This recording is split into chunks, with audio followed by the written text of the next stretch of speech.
Coming up on UT10 News, we check into student reaction on the impeachment trial. And we'll also look at how UT helps military students who deploy. And Zane O'Meara hunkered down at Bowling Green over the weekend as the Rockets and the Falcons battled on two fronts. Your news in 10 minutes starts right now. And thank you so much for joining us this afternoon. I'm Isaac Petcash. And I'm Bailey Lustig. The 2020 primary season is underway, and New Hampshire's is today. Yeah, Bailey, and the last day to register to vote in the Ohio primary is February 18th. Reporter Normandy Burrell now joins us live. Normandy, is Ohio going to play an important role this primary season? Yes, Isaac, it will play a vital role for the Democrats, since 153 delegates are up for grabs. With the Republican primary locked down for Trump, the only real question during this primary season is who will face the president in the general election. The Democratic field has narrowed to four, including frontrunner former VP Joe Biden, Senators Bernie Sanders and Elizabeth Warren, and Mayor Pete Buttigieg. Ohio's primary is set for March 17th, a full 2 weeks after Super Tuesday. I can say this, Ohio has still always been a player when it comes to presidential elections. I don't see that changing. A Democrat needs a minimum of 1,991 delegates to win the nomination. Live from Rocket Hall, I'm Normandy Burrell. Back to the studio. Thanks, Normandy. The presidential impeachment trial ended last week. And reporter Sarah McRitchie looked into student reaction on campus. President Trump was impeached on 2 articles, including abuse of power and obstruction of Congress. The Senate trial ended with an acquittal on both articles. The hearings began after a whistleblower raised concerns about the president's conduct regarding a phone call with Ukrainian President Zelensky. The impeachment articles allege Trump withheld aid to Ukraine, only to be released upon the announcement of investigations into his political opponent. There was nothing on that transcript that was unethical, or I'm sorry, it's not unethical, but illegal about that phone call. The college Democrats have a different perspective. And our own Senate, let alone our own Judiciary Department, didn't even want to take the time or resources to say, well, we might want to look into this, or we should call some more witnesses. After speaking with both the college Democrats and Republicans, both groups can agree on one thing. Both are looking forward to moving past the impeachment and on to the 2020 elections. Reporting from the Student Union, I'm Sarah McRitchie for UT10 News. The Lucas County Health Department reports a rise in nearly 120 flu-related hospitalizations from last year. This is due to an increase of the B strain of virus, different from what was expected. The department encourages everyone to get vaccinated to help prevent the spread of the virus. No, it's not too late because we could go into May with the flu season. Every year it's a little bit different. It usually starts in October and goes to May. Local pharmacies offer walk-in flu vaccinations that are free with most insurances. Work-study jobs at UT are being cut. That's right, Isaac. And reporter Izzy Dennis looked into why fewer students are receiving federal aid.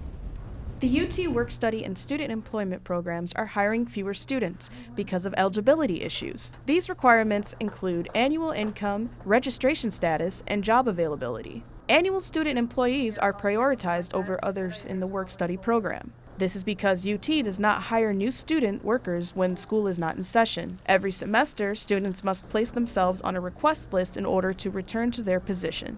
Each one is kind of run like a business, so their business needs will change a little bit from semester to semester. Most departments do have students that work the entire school year. I spoke to several students on campus who said that they lost their jobs due to budget cuts, not because of eligibility. From Rocket Hall, I'm Izzy Dennis, UT10 News. The Military Times, a newspaper for service branches, ranked UT 80th nationally this year for military-friendly education. And reporter Gabby O'Connor found out that students are deployed on a regular basis, impacting their education. So I know that he is really worried about just transitioning from being deployed to being back in civilian life to also jumping right back into his studies. The UT Military Service Center, located in Rocket Hall, works with these students. To help the transition from service to student, the center offers many resources for military education. This semester, the center introduced the PAVE program, helping incoming freshmen to better understand the student service life. And what this is that all of our new military-connected students that come to the university get paired up with a peer advisor or a upperclassman who's been here and done that, that's military-connected. The center also offers resources for military dependents and their families. I'm Gabby O'Connor for UT10 News. A nationwide organization is making a difference locally through sewing. Dress a Girl Around the World is a campaign that strives to give young girls in underdeveloped communities a new dress. Now, UT opened up their own branch last fall, and using donated materials, they have begun teaching new members sewing techniques. We accept everyone and we teach everyone from the start. So a lot of our members know how to hand sew but have never used a sewing machine, and a lot of our other members didn't know what a pattern was, and we introduced them to that. In addition, the organization travels to various communities to help combat human trafficking. Now, we're almost halfway through Black History Month, but UT still has 12 events that are planned. Yes, Isaac. The events kicked off with the Back to Black Involvement Fair, and reporter Kennedy Ellison checked out several of the celebrations. The majority of events are going to be hosted in the Student Union throughout the month of February. The Office of Multicultural Student Services offers a wide variety of events dedicated to Black History Month. And it's also really good to just have representation for those who are here now, to see somebody who looks like you, who might have similar experiences than you, that are going through the same college journey. The Back to Black Involvement Fair had 10 different Black student organizations and 5 student offices. The community was able to visit the different tables and learn how to get involved. February 21st, the BSU is holding its 51st annual fashion show, the third longest running UT tradition. I'm Kennedy Ellison, UT10 News.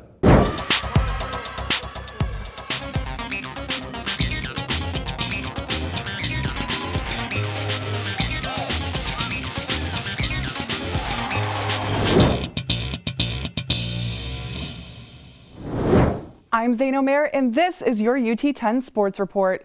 It was a double dose of the Battle of I-75 as 2 Rocket sports teams headed south. First, we headed to the pool as the UT swimming and diving team looked to close out the regular season strong in a 2-day meet.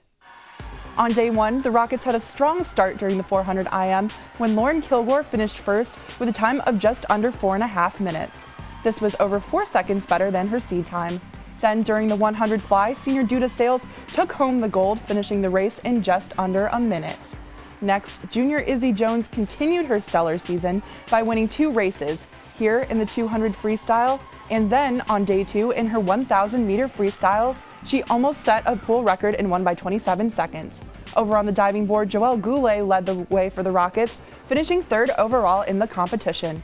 But BG senior Talisa Lemke dominated the competition, placing 1st overall in the event.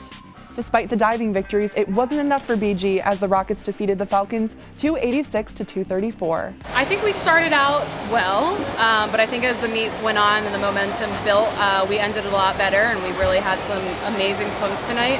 I don't think we had a single swim that wasn't one of our almost season best. Next up for the Rockets are the MAC Championships, where they will travel to Buffalo on February 26th. To the hardwood now, the Rocket men's basketball team faced Bowling Green for the 2nd time this season. Toledo had a strong start to the game, opening up a 12-6 lead with a layup from Willie Jackson. Bowling Green would fight their way back, however, as Trey Diggs lays it in, giving the Falcons the lead.